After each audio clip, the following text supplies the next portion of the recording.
have you been properly checked mentally? Because, I mean, why would anybody run for state senate here in California? I've gone through that analysis a You've few gone times through that already. analysis, have you? God bless. So let's just hit the ground running and let's talk about some of the things that you think you can make happen, or start pulling along with you. You talk about toughening penalties on convicted felons. We can't even get people to go to jail for stuff they get caught doing. Oh, trust me, it's bad right now. When you arrest somebody and then, well, your arrest isn't taking them in, to the jail and arresting them, all that stuff. It's a ticket now. So you cite them out, and they get done right there, and then they're back in action. They're doing whatever they need to do. I was talking to one of the deputies here in town when the sheriff's station was across from the car dealer. Right. They picked up this guy for stealing a car. Okay, brought him in the jail. He was out. They booked him, did all the paperwork, what Yep. have you. He was out shortly thereafter. Right. You know what he did? He walked across the street and stole a new car. Yeah, sounds about right. Yeah, that's the insanity we're facing You're right like, now in wow. California. He knows. They Yeah. catch him. He's Oh, going to they go back know. in jail. They He'll be know. out in an hour and a half. When I worked in the jails, and you walk in and you're picking up inmates to transport them to court, I hear chanting, "Gas gone, gas gone, my homie gas gone," and I was like, "Wow, these guys know." Oh, yeah. They completely know what's going on. Oh, they know exactly what's going on, Yeah. right? One of the things you talk about is repealing zero bail for smash and grab thieves and violent offenders, and we're seeing the same thing like you just said. You get a ticket, you're on a happy little way, right? Yeah, it's zero bail. It's not helping anybody right now except criminals, to be more prosperous. And when you're prosperous in a business like crime, you make money, right? So people don't understand that, because when they do become victims, then that's when their world opens up and they go, "Oh my God, we got to do something about this." Yeah, we've been trying to do that for since 2014, since this came out. But Patrick, don't you? It's going to be tough. I mean, many, it seems like, on the other side of the aisle. I think a lot of they're- people are waking up, though. I'll tell you that right now. I hope they Schiavo did a whole thing on how she wanted to protect the public and all this other stuff, and she was one of the ones that actually pushed to defund the police and Yeah. other things. You're saying to yourself, okay, are your meds okay? I mean, you on one side of your mouth you're saying you want to defund the police, on the other side of your mouth you say you want to give the police more resources. Well, she's going to do everything and anything to get reelected, and that means, telling people what they want to hear. She's going to do it. And is that her? No, that's not her. She's a defund the policer. She's an activist. She's always been. And and when her handlers, I call them handlers, tell her what to say and how to say it, it's because she wants to get reelected. Yeah. And she can't get reelected in this environment where people are actually screaming for public safety. She has to go to people who know more about it. I don't. I've been there. I've seen it myself. So Well, I don't like misinformation. So, I'm hearing rumors that she doesn't live in the district. In this area, That's she what I actually hear, lives too. in Northern California. yeah, Wilton. I'd love to get her on and discuss it with her, because I don't think, again, being a representative government, you should live in the area that you're representing, at least. And you think your Pretty child darn would close go to to it. school in a district as well, which Yeah. doesn't happen either. Yeah, I know. I don't know how you can't compare the school district to others up and down the state. We are a little different for sure.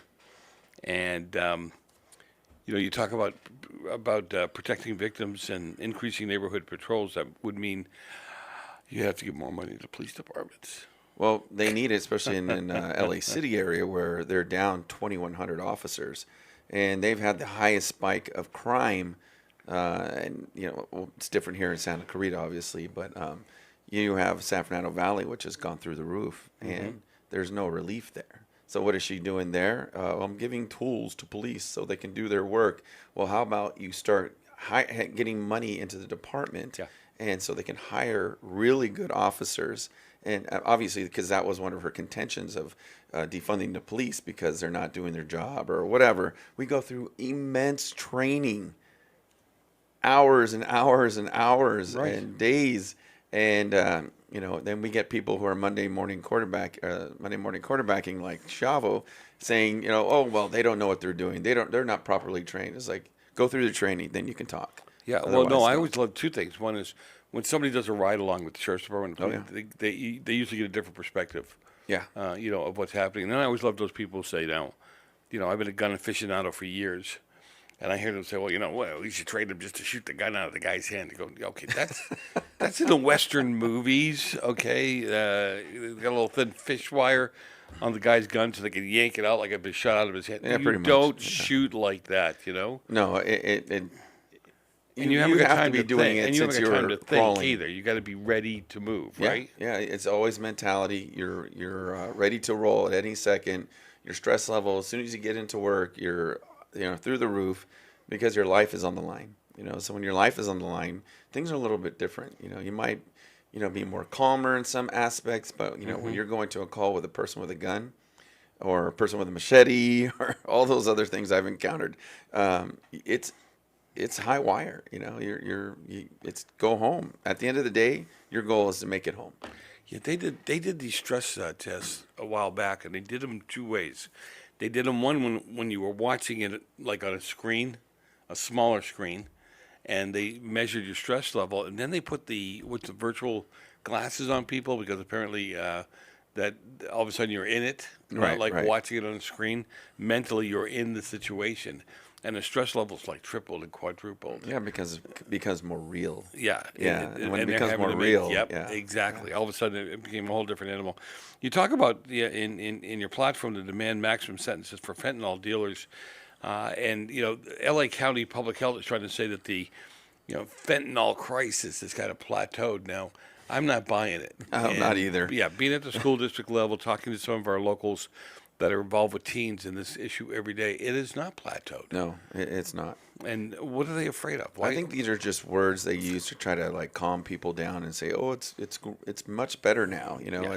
It's the George Gascon approach to things like, "Oh, everything's fine," and then the world's falling apart around you, and then you see, "Oh no, it's not." When you have fentanyl, where you can buy it online, and kids buy it in school like it's candy. Oh, it's candy. It's And it looks like candy as well. So that's why it makes it more palatable in their mind. Like, hey, that looks good. Let's do that. And then you become an addict for the rest of your life. These things are killing kids. One of the people I was talking to said, one of the experts, I'll say, was talking about Snapchat and how Snapchat is the online delivery service. You can actually order your drugs online, meet somebody somewhere, and you don't have to come down to seedy areas in the neighborhood anymore to get your drugs. Oh no, it goes right to your door or wherever you want now. Yeah, I'm going to be at the mall between 12 and 1. Maybe we could meet up at Dairy Queen. How's that? 12:15, right? On Snapchat. Does not surprise and it me. happens. And it happens. Yeah. And reading some of the statements from some of these kids, you're right. It does happen, and people don't realize how easy it is to get. I always love at the board level when I hear a parent say, where are they getting these drugs? So they get them all sitting next to you in the car, or even them on Snapchat, and you go to the mall with them. That's where They're in get every drugs, school. I'll tell you right now, they're in every school. Yep. I have had to deal with that in the sheriff's department. There are drugs in every school, even in elementary schools. You're right. They're there too. I want to know where they're getting the money. This stuff isn't cheap.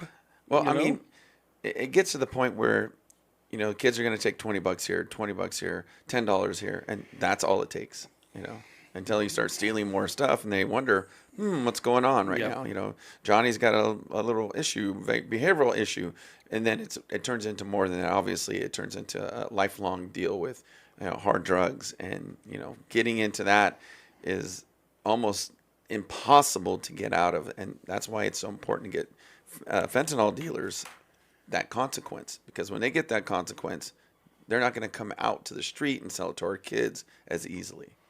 Yeah, so, how do people find out more about your platform? Do you have any town halls coming up? I mean, what do you got going on that people get to know you better? August 17th, we have a fundraiser. That'll be here in Santa Clarita. This will be actually our first one here in Santa Clarita. And that's a comedy night. So I will say just get on. we got to hold up pictures of me in a Speedo. Everybody be laughing. Or running out. One of the I two. think that's a great idea. Yeah. Let's just sell say, it. Look, you hold up one picture and you say, if you don't want me to show anymore, start cutting checks. More checks I get, the less pictures of Joe All I right, let's show. work on that one. I think we could do should. that. Look, Menji looks like he's going to puke. It's on my website right now too, so you can go And there as well. how do you get to your website? Website, go to Patrick, go over to Gipson, Gipson, the number 4 assembly.com. Get me on Instagram, Gipson for Assembly, and Facebook as well, and X. It'll be there. All right. Well, thanks for coming in. Appreciate your time with Thanks us. for having me, Joe.